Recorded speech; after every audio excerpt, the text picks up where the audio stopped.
Бәріңізге ассалаумағалейкум. Сіздермен керек арнасы. Дұха намазын оқыған адамға берілетін сый-сауаптар. Ата дінімізде Алла тағала бекіткен парыз амалдардан басқа қосымша құлшылықтардың атқарылу жолдары көрсетілген. Мұндай нәпіл қосымша ғибадаттар парыздардың орнын толтыру, құлшылықты кемелдендіру, Аллаға сүйікті болу жолында қажет. Муслимнен жеткен құдси хадисте қияметте адамдардың ең алдымен парыз намаздан сұралатындығы айтылады. Сонда Алла тағала құлын бәрінен артық біле тұра періштелерден менің құлымның намазына қараңдар, олар кәміл ме, әлде кемшіліктері бар ма деп сұрайды. Егер намаз кемшіліктен ада болса, толық намаз ретінде қарастырылады. Ал кемшіліктері болса, Алла нәпіл ғибадаттарды сұрап, парыздардың орнын толтыруға мүмкіндік береді. Келесі бір құдси хадисте кімде-кім менің жақын құлыммен жауласатын болса, мен оған қарсы соғыс жариялаймын. Менің құлым оған бұйырған парыз ғибадаттарымнан артық нәрсемен жақындай алмайды. Құлым нәпіл намаздармен маған жақындықта ие болады. Ақыр соңында мен оны жақсы көремін. Мен оны жақсы көрген сәттен бастап оның еститін құлағы, көретін көзі, ұстайтын қолы, жүретін аяғы боламын. Егер бұл құл менен бір нәрсе сұраса, мен оны міндетті түрде беремін. Егер менен пана сұраса, оны сақтаймын және жасырамын. Муслимнен жеткен хадисте адамды Аллаға жақындататын нәпіл ғибадаттардың бірі дұха намазы. Бұл қандай намаз? Қандай артықшылықтары бар? Қалай оқылады? Осы секілді сауалдарға жауап іздеп көрелік. Мәлімет maskhab.kz сайтынан алынды. Таңертең дұха намазын оқушы кешке дейінгі қиындықтардан құтылады. Әбу Ад-Дарда мен Әбу Зардан, Алла оларға разы болсын, жеткен құдси хадисте: "Уа адам баласы, күннің басында мен үшін 4 рәкат намаз оқы. Мен сол күннің соңында құтқарамын" делінген. Ғалымдардың бір тобы күннің басында деп дұха намазын немесе таң намазы сүннетімен парызын нұсқалады. Өйткені олар күн басында оқылады деген. Ал қатарында Тирмизи, Әбу Дауд секілді хадис ғылымдары бар бір топ бұл намазды дұха намазы деп санап, хадисті дұха намазына арналған бөлімге қосқан. Ғалым Әт-Тиби хадисті "Мен сені намазыңнан кейін және кешке дейін уайымынан құтқарып, саған жек көрінішті болған нәрселерден қорғаймын. Күннің басында жаныңды тазарт. Мен қажеттеріңді өтеумен күннің аяғында жаныңды тазартамын" деп тәсірлеген. Дұха намазы қай уақытта оқылады?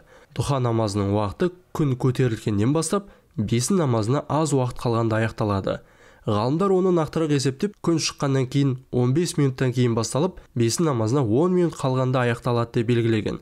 Мүмкіндік болса, дұха намазын күн ысығанда оқыған абзал. Өйткені пайғамбарымыз саллаллаху алейхи уассалам тәубе етушілердің намазы түйелердің балалары күнге қыздырына бастаған уақытта делген. Дұха намазы қанша рәкағатта оқылады? Дұха намазы қосымша құлшылық болғандықтан, мұсылманның ниетіне қарай 2 рәкағаттан 12 рәкағатқа дейін оқылады, және 2 рәкағаттан бөліп оқыған дұрыс.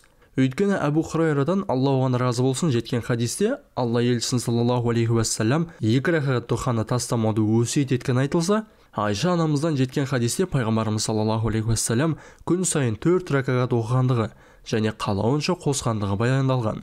Сахабаларға өсиет етілген намаз.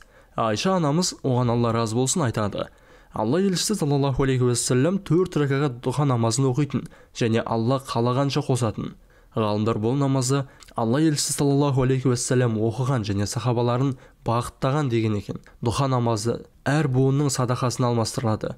Алла елшісі саллаллаху алейхи уассалам күн шыққан әрбір күні әрқайсының денелерінде неше буын болса, сонша садақа беруге тиістісіңдер. Әрбір айтылған субханалла садақа және әлхамдулилля ол да садақа. Әрбір айтылған ла иляха иллаллах садақа. Әрбір айтылған Аллаху акбар ол да садақа. Жақсылыққа шақыру садақа. Жамандықтан тыю да садақа. Бірақ осының бәрін таңертеңгілік оқылған 2 бас нәпіл намаз дұха ауыстыра алады деген. Сүйікті достың мұрасы. Сахаба Әбу Хурайра, оған Алла разы болсын, менің сүйікті досым пайғамбар саллаллаху алейхи уассалам менен айына 3 күн ораза ұстауды, таңертең 2 рәкағат таңертеңгілік дұха намазын орындауды және ұйықтар алдында өтір намазын орындауды талап етті деген. Тәубе етушілердің намазы. Әбу Хурайра, оған Алла разы болсын, жеткізген басқа хадисте дұха намазын тәубе етушіден басқа ешкім үнемі орындамайды. Шын мәнінде бұл тәубе етушілердің намазы делінген. Дұха намазын оқушы қажылық пен умраның сауабын алады. Әнас ибн Малик, оған Алла разы болсын, жеткізеді.